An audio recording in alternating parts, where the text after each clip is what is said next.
રાજ્યના મૂળભૂત હેતુઓમાં એક હેતુ કાયદો અને વ્યવસ્થાની જાળવણી દ્વારા લોકોની સુખાકારી અને સલામતી સાધવાનો છે. લોકોનું સર્વતોમુખી કલ્યાણ સાધીને તેમના સ્વાતંત્ર્ય અને મૂળભૂત હકોનું જતન અને રક્ષણ કરવાનો છે. આપી દીધી છે અને છેલ્લેથી 20મું પદ ગોતવાનું છે. સમાંતર શ્રેણી છે 3, 8, 13, 253.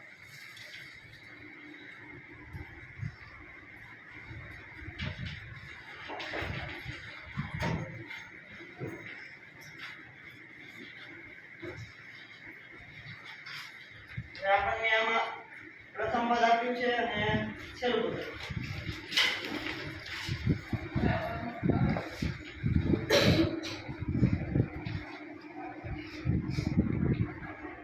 તમે ભૂગોળનો એક સ્વતંત્ર વિષય તરીકે અભ્યાસ કરવાના છો. ભૂગોળ એક ખૂબ જ મજાનો વિષય છે. ભૂગોળ અને વિજ્ઞાન વચ્ચે ખૂબ જ ગાઢ અનુબંધ છે. ભૂગોળમાં તમે પૃથ્વીનું વાતાવરણ, સંસાધનો, જલાવરણ, માનવીય પ્રવૃત્તિઓ અને તેના આંતરસંબંધો વિશે જાણકારી મેળવશો. આપ સૌના મનમાં એક જ પ્રશ્ન થતો હશે કે ભૂગોળ શા માટે શીખવું જોઈએ?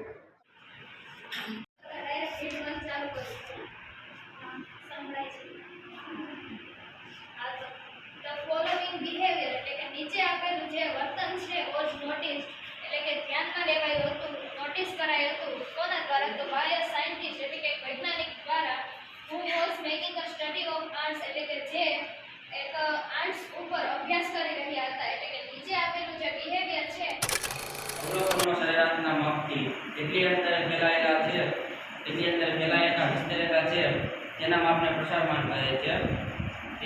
એમાંની સ્પિંગલે આપેલી વ્યાખ્યા નીચે મુજબ છે કે માહિતીના સરેરાશની માપની આસપાસ તેના અવલોકનો કેટલા પ્રમાણમાં ફેલાય છે તે દર્શાવવું નવું એ બધાનું વાર્ષિક કમાણી અને તેની સાથે ટૂંકો ગાળો ધરાવે છે. મહત્તમ સંપત્તિના સર્જનના હેતુ લાંબા ગાળાનો હોય છે. લાંબી ગાળે ધંધાની સંપત્તિના વૃદ્ધિ થાય તેની યોજનાઓ સ્વીકારવામાં આવે છે.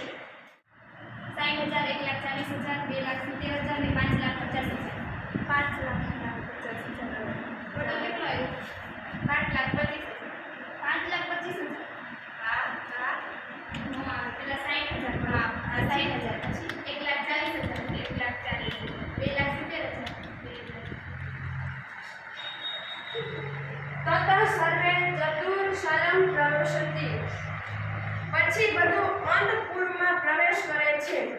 આજે ભરત અને સુમંત્ર રેવી ભેગા એના જે મિત્ર હતા એ ગયા એની સાથે.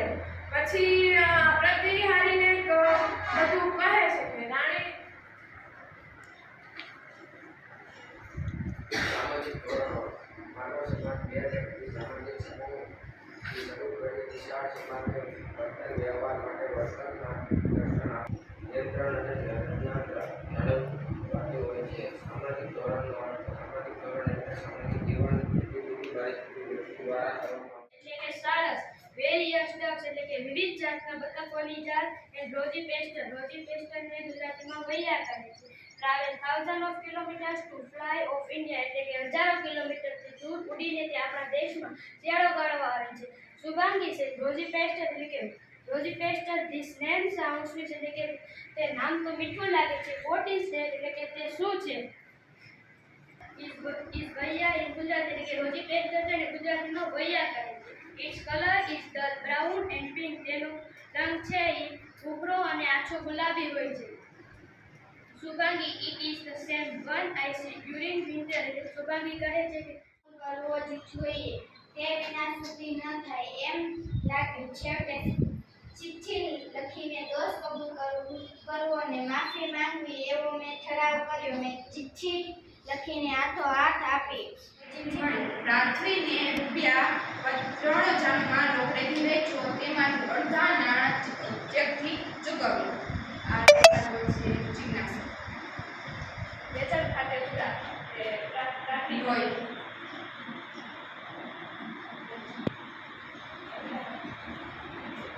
બેંક ખાતે પ્રાથમિક ખાતે વેચાણ ખાતે. હા પછી બેંક ખાતે અડધાણ સાક્ષરસનની કામગીરીને લગતું છે, જેમાં બેંક થાપણ રોકડ અનામત 20% દરે, પછી નવું ધિરાણ એટલે ગર્ભાવસ્થાથી જ વૃદ્ધિની પ્રક્રિયા શરૂ થાય છે. વૃદ્ધિ આજીવન ચાલતી પ્રક્રિયા છે.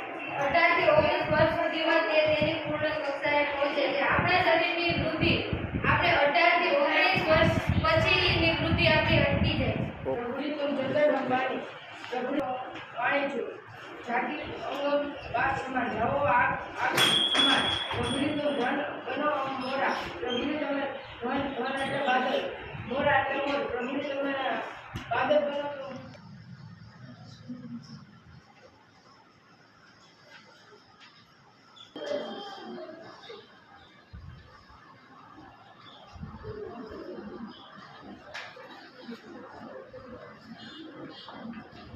ફેમિલી ઓફ મ્યુઝિશિયન મોહનનો જન્મ સંગીતકારોના પરિવારમાં થયો હતો. Music was in his blood.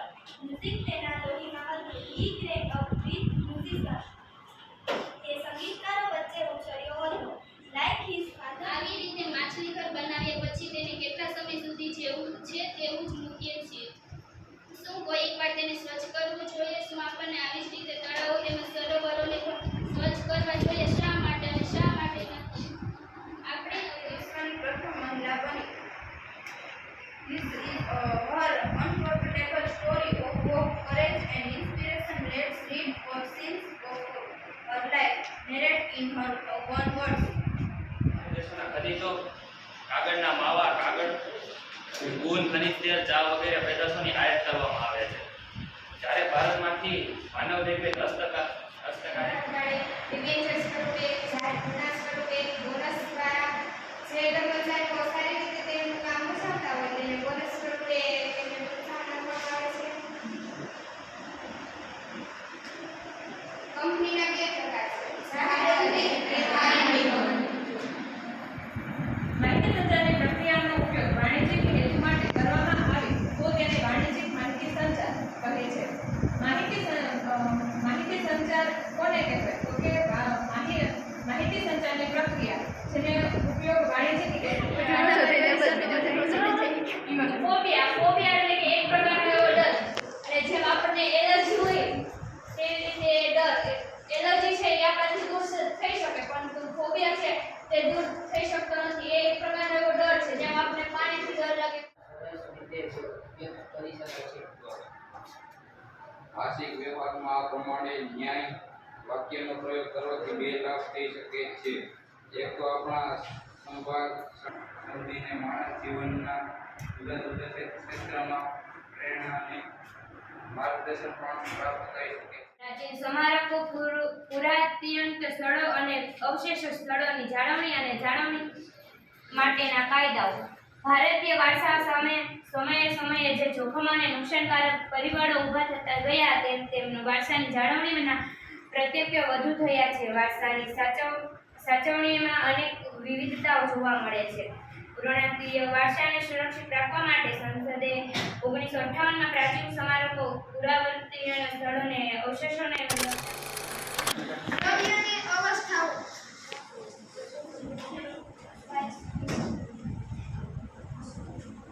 તમારી ચોપાસના દ્રવ્યનું જ્ઞાનથી અવલોકન કરો. તે ઘણી જુદી જુદી અવસ્થાઓ ધરાવે છે. આપણે જોઈ શકીએ છીએ કે આ 3 જુદી જુદી અવસ્થાઓ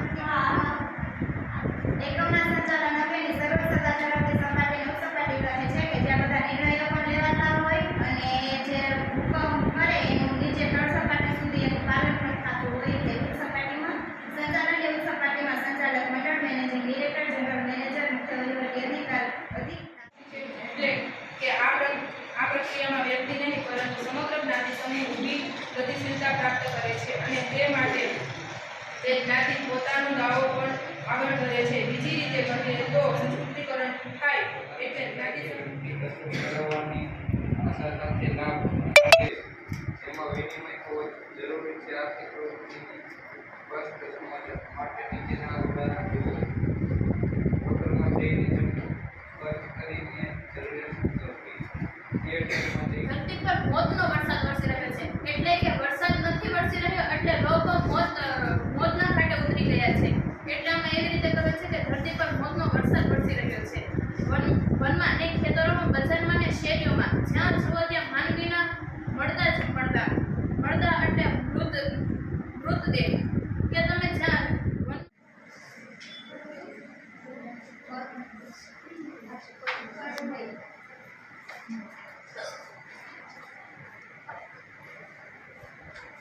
વિશ્વની સૌથી પ્રાચીન સાહિત્યની વેદના નામ કર્મચારીઓની તેમના કાર્ય પ્રત્યેની અભિરુચિ જળવાઈ રહે તેમજ તેમની કાર્યક્ષમતામાં સતત વધારો થાય તે ઉદ્દેશથી એકમો તેમના કર્મચારીઓને વધુ કાર્ય કરવાની પ્રેરણા પૂરી. એટલે પ્રોત્સાહન એટલા માટે આપવામાં આવે છે કે આપણો કર્મચારી જે છે એ આપણા કાર્યમાં એનો જુસ્સો કઈ રીતે વધે.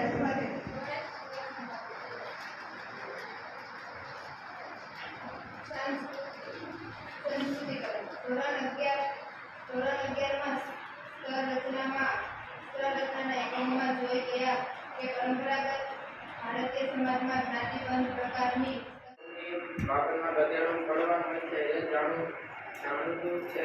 એમના પિતા ધર્મનું મહત્વ અને સેનાની પુત્રીએ પણ 6 days of overtime. When he was working with full concentration and an angel appeared and commented, "You are taking so much care for creating this creature. That's the truth, said the Lord." એટલે ભગવાન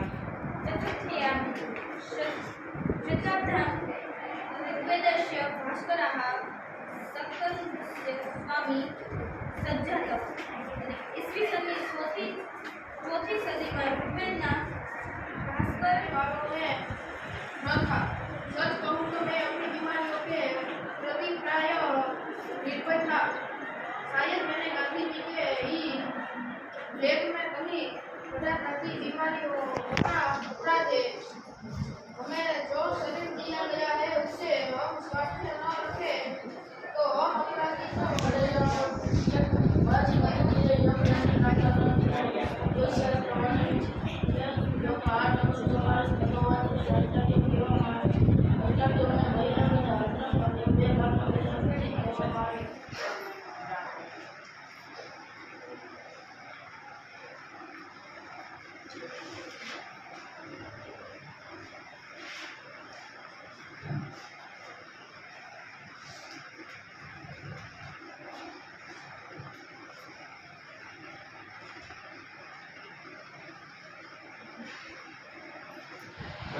કરતા ઉપડી પડે અને ખંભે ઉપાડી શકાય તેટલું કાપડ ઉપાડીને ઉપર કરવા પોતાને હાથની ધારે ધરમીને નીચે તાપ કર્યો.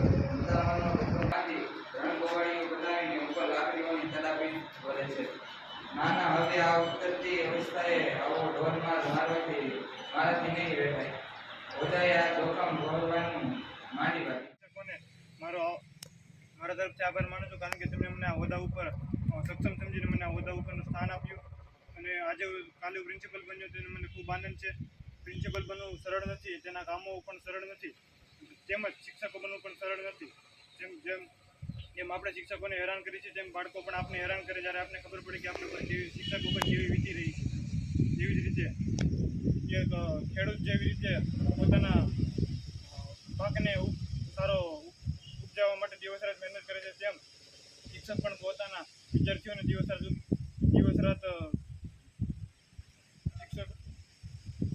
રાત મહેનત કરે છે અને પોતાના વિદ્યાર્થીઓને પોતાના કરતાં આગળ ચડિયાતો બનાવે છે. તેવી જ રીતે આ શિક્ષક દિન નિમિત્તે જે વિદ્યાર્થી મિત્રોએ શિક્ષકની ભૂમિકા ભજવી છે તેને મારા તરફથી અભિનંદન. આટલું કહીને મારે વાણી નથી રમાવું. સર્વોપરીની યાદમાં મનાવવામાં આવે છે. કાલે હું એક નિરીક્ષણ પણ બની હતી અને એક શિક્ષક પણ બની હતી. પહેલાં હું મારા એક નિરીક્ષક તરીકેના અનુભવ તમારા બધા સાથે શેર કરવા માગું છું. કાલે મેં 4 ક્લાસમાં નિરીક્ષણ કર્યું. મને ઘણા સારા અને ખરાબ બંને અનુભવો થયા.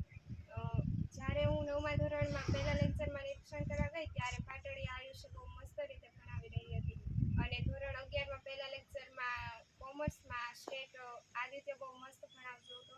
એને સામેના વિદ્યાર્થીઓને પણ સમજાઈ જતું હતું અને છેલ્લે બધાનું ઓબ્ઝર્વેશન કરીને જ્યારે નંબર દેવાના થયા ત્યારે ઘણી કન્ફ્યુઝન થઈ, કારણ કે બધા જ શિક્ષકો ખૂબ જ સરસ રીતે ભણાવી રહ્યા હતા. ત્યારે પછી નંબર તો બધાને દેવાનું મન થતું હતું, પણ એમાંથી પણ ઓબ્ઝર્વેશન કરીને 3 નંબર દીધા. અને હવે એક શિક્ષક તરીકે મને એમ થતું હતું કે શિક્ષકોને ભણાવવા સિવાય કંઈ પણ કામને, પણ કાલે ખબર પડી કે એનું ઓફિસ વર્ક કેટલું હોય છે, એને બીજા કામ પણ હોય છે, અને તેઓ પોતાના સ્કૂલ ટાઈમમાં વિદ્યાર્થીઓને ભણાવે છે, અને બપોર પછીના સમયમાં તેઓ ગામમાં BLO તરીકેની પણ પદવી બજાવે છે. અને મને એમ હતું કે શિક્ષકોને ઘણું ટેન્શન હોય છે, પણ તે જ્યારે ક્લાસની અંદર એન્ટર થાય છે ત્યારે તેઓ ફ્રેશ માઇન્ડથી આવે છે, અને આપણને ક્લાસમાં ઘણા પ્રશ્નો થતા હોય છે, એટલે ક્લાસ પૂરતા જ મર્યાદિત રાખી અને ક્લાસમાં જ સોલ્વ કરે છે, અને પાછા તેઓ ફ્રેશ થઈને જ ક્લાસમાં રિસેસ પછીનો પહેલો લેક્ચર હતો, ત્યારે મેં મનોવિજ્ઞાન વિષય લીધેલો હતો. તેમાં મને ખૂબ સારો અનુભવ થયો. મને એમ હતું કે ટીચર છે એ બસ સ્ટેજ ઉપર આવીને એને બોલવાનું જ કામ કરવાનું, પણ જ્યારે હું એ સ્થિતિમાં ત્યાં સ્ટેજ ઉપર ગઈ ત્યારે મને સમજાયું કે નહીં, એ પણ કેટલો સ્ટ્રગલ કરે છે. અને એક શિક્ષક જ છે જે શિક્ષકમાંથી આપણને ઘણા બધા ડૉક્ટર, કલેક્ટર, પોલીસ જેવા આપણે વ્યવસાય માટે જોડે છે. એટલે જ્યારે શિક્ષક છે તે ઊભા થાય છે ત્યારે બાળક સૂતું હોય છે, અને જ્યારે શિક્ષક ધીમેથી ચાલવાનું કરે છે ત્યારે બાળક ઊભો થાય છે, અને જ્યારે શિક્ષક ઝડપથી ચાલે છે ત્યારે બાળક ધીમેથી ચાલે છે, અને જ્યારે શિક્ષક ઝડપથી દોડે છે ત્યારે જ્યારે શિક્ષક ઝડપથી દોડે છે ત્યારે બાળક ઝડપથી ચાલે છે.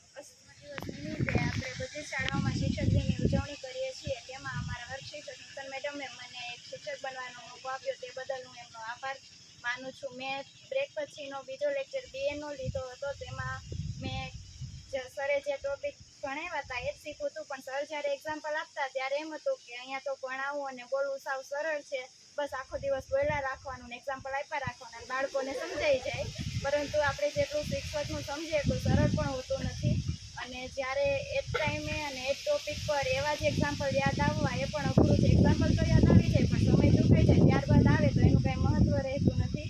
અને જ્યારે સ્ટેજ ઉપર આપણે કોઈ સલાહ સૂચન એમ કરતા હોય ત્યારે આપણે એમ થાય કે આને તો આના સિવાય કંઈ બીજું કામ જ નહીં હોય, પણ ના, એવું નથી હોતું. જે એક શિક્ષક જ એક એવું પદ છે કે જે આપણને એનાથી ઉપર તરફ લઈ જવા માંગે છે. બીજાને તો હાથ આપવાનો જ નથી, પગ જ પકડવાની ટ્રાય કરતા હોય છે.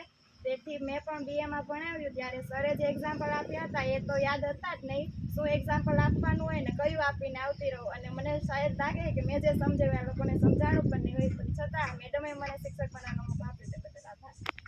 આપણી શાળાની અંદર શિક્ષક દિનની ઉજવણી કરવામાં આવી છે. જીવની કળા શીખવાડે એ પણ શિક્ષક, અને જીવનની કળા શીખવાડે એ પણ ટીચર. કાલે મેં મનોવિજ્ઞાન વિષય લીધેલો, જ્યારે સ્ટેજ ઉપર જઈને બાળકોને ભણાવવું એ પણ ખૂબ અઘરી બાબત છે. આપણે ચોપડીની અંદર જોતા હોય તો સામેના બાળકો વાતો કરવા લાગે છે, અને એ લોકોને એના ટોપિક સમજવા પણ અઘરા છે. જ્યારે મનોવિજ્ઞાનનો લેક્ચર આવતો ત્યારે મને ખુદને એમ થતું કે આ સબ્જેક્ટની અંદર હું ભણાવીશ તો હું આમાં ભણાવીશ